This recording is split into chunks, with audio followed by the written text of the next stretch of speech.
Have you, a friend, or maybe one of your family members ever had a red lump or bump on your eyelid? Oftentimes these get referred to as styes, but that's not necessarily what we should be calling them.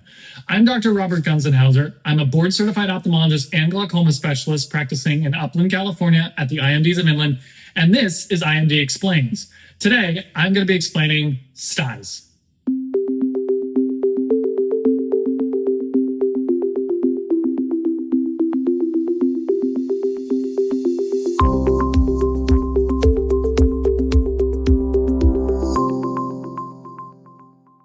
When someone says that they have a stye, what they usually mean is that there's a new red lump or bump on their eyelid skin.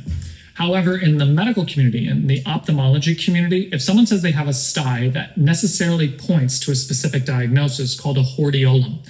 A hordeolum is an infection of the eyelid, usually around where the eyelashes insert into the eyelids, and it's treated with topical antibiotics and very close follow-up with an eye care professional to ensure that the infection is well treated and doesn't spread. However, when people use the word stye, what they often more commonly are referring to is an entirely different diagnosis called a chalazion. A chalazion is actually a blockage of an oil gland in the eyelid skin, and it's not infectious at all. Let me explain. If you were to take a really close look, you would see that the eyelids themselves are filled with these vertically oriented glands we call meibomian glands. Under normal circumstances, meibomian glands secrete an oil-like substance that essentially covers your tear film and prevents your tear film from getting evaporated. If this works normally, then it prevents you from feeling symptoms like dry eyes, grittiness, teariness, those sorts of things. However, in, say, for example, the process of developing chalazion, one of those oil glands becomes clogged. It's usually because the secretions of that oil gland become thicker. Think less like olive oil and more like toothpaste. If that happens, the oil gland will keep producing oil, but the opening will be corked, almost like a cork in a wine bottle. The oil gland will swell, and the skin overlying that oil gland becomes red and sometimes tender to touch. This, in essence, is a chalazion. So what are ways in which we can reduce someone's risk of getting a chalazion in their lifetime? There are a number of risk factors or things that increase your risk of getting a chalazion.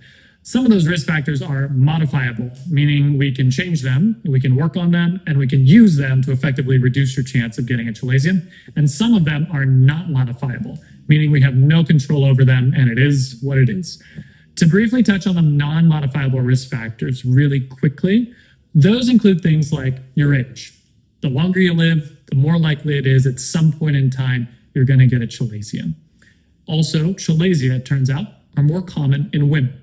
We think that this has a combination of reasons, perhaps due to increased use of eyelid products such as mascara or eyelid makeup or the adhesive used for eyelash extensions.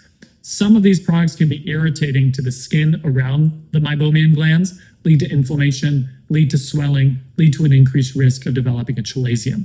Those are non-modifiable things. We don't have control over those. In general, there are modifiable risk factors. These include things like not smoking. It turns out people who smoke have an increased risk of developing a chalazion in their lifetime. It also includes management of eyelid disease. What do I mean by this? There are two broad categories of eyelid diseases that are commonly implicated in the development of chalazia. The first of which is called Blepharitis. Blepharitis is a general ophthalmologic term for inflammation of the eyelids. That could be inflammation of the skin, most commonly around where the eyelashes insert, and it's due to a variety of factors like buildup of dead skin cells, sometimes low-grade infection of either bacteria or Demodex mites, which we can do a separate video on. But the treatment and management of those etiologies, those causes, is critical for reducing the amount of inflammation, reducing the amount of blepharitis, and therefore reducing the chance of somebody getting a chalazion in their lifetime. While the exact treatment regimen for the individual is usually paired with discussion and ongoing visits with an eye care professional, in general, it consists of keeping the eyelids clean. That usually involves the use of either a baby shampoo product, something that's safe to use on the eyelid skin but doesn't burn the eyes, or an eyelid wipe. Again, a product usually in an individualized packet with a moist towelette inside that is safe to use in the eyelid skin or that area or region that doesn't cause any burning.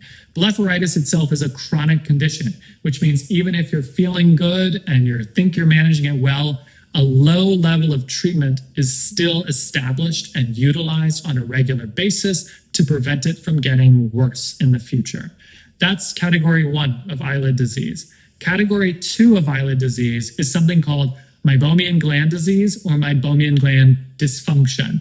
What this refers to is, if you recall earlier in this video, I talked about the secretions of those meibomian glands getting thicker, less like olive oil, more like toothpaste. Some individuals are, for whatever reason, just more prone to those toothpaste-like secretions. Thicker secretions, more likely to get slower, more likely to stop and clog up a meibomian gland.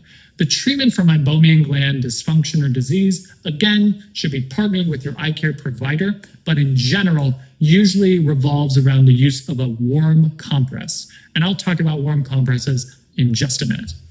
Other eyelid or eye diseases that can be very strongly associated with the development of chalazia include things like ocular rosacea and seborrheic dermatitis. These should be managed in close concert with an eye care provider and, if necessary, a primary care doctor or a dermatologist. But effectively managing these conditions, consistently choosing to not smoke, is imperative for reducing your risk overall of developing a chalazion. Now that we talked about this, let's talk about treatment. The most common way in which we treat a chalazion is with the use of a warm compress. Remember, the whole problem stems from a blocked oil gland. There's effectively a cork in the gland, a cork in that wine bottle, for example, and the whole treatment is geared towards getting rid of the cork. Well, it turns out if you use heat, if you use a warm compress consistently, you're effectively dissolving that cork, that meibum, from a solid back into a liquid, something closer to olive oil, something closer to water, that allows the oil gland to essentially deflate like a balloon. The oil secretions flow out and the chalazion reduces and is eliminated. Oftentimes, a warm compress is all that is needed to treat a chalazion. Now, oftentimes we marry that treatment with treatment for underlying eyelid disease, such as cleaning the eyelids, or even sometimes a topical or oral antibiotic, such as doxycycline, to reduce overall levels of inflammation in and around the eyelid skin, and sometimes to prevent a secondary bacterial infection. Now, for larger chalazia that don't go away with warm compresses, that are used consistently, usually for 3 to 4 weeks, we sometimes go to higher levels of interventional care for a chalazia. These include things like steroid injections and also incision and drainage of the eyelid gland itself. A steroid injection consists of injecting a small amount of a steroid into the area around the chalazion. This effectively reduces inflammation, reduces swelling, and as studies may show, in about 70 to 85% of cases, can result in resolution of the chalazion. In the case of incision and drainage, the treatment outcomes are even better, but they're partnered with higher risks. This is essentially making a small incision on the inside or even outside part of your eyelid to drain the contents of that oil gland out, which aren't coming out through the natural opening of the oil gland. This encompasses the mainstream treatments for a chalazion. I'm not touching on some emerging therapies. If you want to learn more about those, again, just let me know, leave me a comment. I'd be more than happy to do a video covering those things for you guys. Remember that some of the things that led to someone developing a chalazion in the first place are chronic conditions. Remember back to when we were talking about blepharitis and meibomian gland disease and meibomian gland dysfunction. Even though there's no eyelid bump and things are looking normal, many patients require some consistent therapies, including lid hygiene, either with baby shampoo or an eyelid wipe, or remembering to use that warm compress once or twice a week even, at the least. Doing these things can effectively treat the underlying eyelid conditions and reduce one's risk of developing chalazia in the future. In summary, styes refer as an umbrella term to usually one of two diagnoses. The word stye, if said to an eye care professional, refers to a hordeolum, which is an infection of the eyelid. The word stye, though, also commonly but incorrectly refers to a chalazion, which is a blocked oil gland. The risk factors that are modifiable for reducing one's chance of getting a chalazion in their lifetime include things like not smoking, treating underlying blepharitis or ocular rosacea, or meibomian gland dysfunction. And while many chalazia will resolve with conservative treatment, such as the use of warm compresses and keeping the eyelids clean, many still need interventional approaches such as steroid injections or incision and drainage.